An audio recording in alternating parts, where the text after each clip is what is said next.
নির্বাচনের দিন ভাঙড় মানেই নির্বাচনী হিংসা, বোমা, গুলি, রক্তপাত।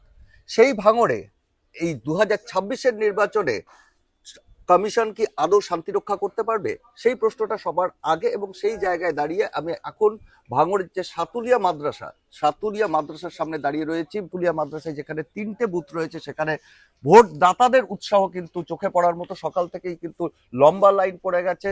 সেখানে পুরুষ, মহিলা, বিভিন্ন বয়সের মানুষরা, ভোটাররা, তারা কিন্তু ইতিমধ্যেই অত্যন্ত উৎসাহের সঙ্গে তারা ভোটের লাইনে দাঁড়িয়ে পড়েছেন। আমরা কথা বলার চেষ্টা করব যারা লাইনে দাঁড়িয়ে রয়েছেন। একদম সকাল সকাল চলে এসেছেন?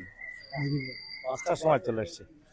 তা কালকে পর্যন্ত কি অবস্থা? ভাঙড়ে তো ভোটের আগের দিন রাত্রি থেকেই বোমাবাজি, হুমকি। শান্তি হয়নি, এখানে সুস্থভাবে আছে, কোনো বোমাবাজি এটা নাই। অন্য বছরের ভোটের তুলনায় কি একটু আলাদা মনে হচ্ছে? খুব ভালো, খুব ভালো।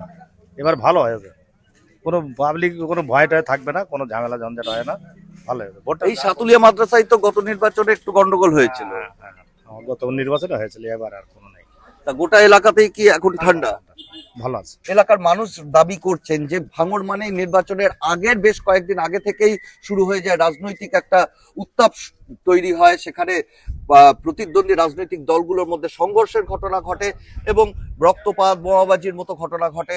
ইতিমধ্যেই সেই বিষয়গুলোকে মাথায় রেখেই কমিশন অতিরিক্ত বাহিনী যেমন এখানে মোতায়েন করেছে। কলকাতা পুলিশের পক্ষ থেকে অতিরিক্ত বাহিনী মোতায়েন করা হয়েছে এবং প্রিকশনারি যে স্টেপগুলো, সেই স্টেপগুলো ভাঙড়ে নেওয়া হয়েছে।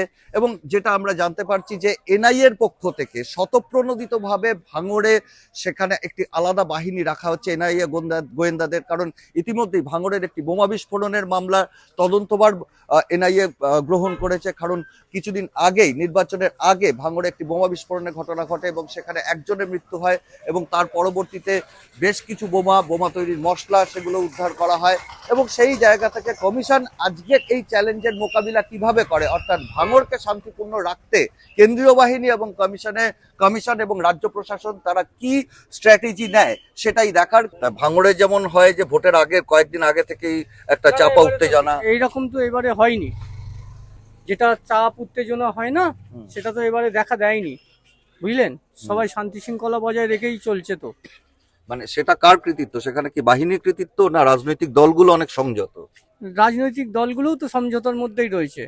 এবং এবং মানুষ তো এখন সচেতন, মানুষকে এত বোঝাতে লাগবে না, কিচ্ছু করতে লাগবে না। মানুষ বোঝে তার দিক দিশা কোনটা। ফলো করুন আনন্দবাজার.com।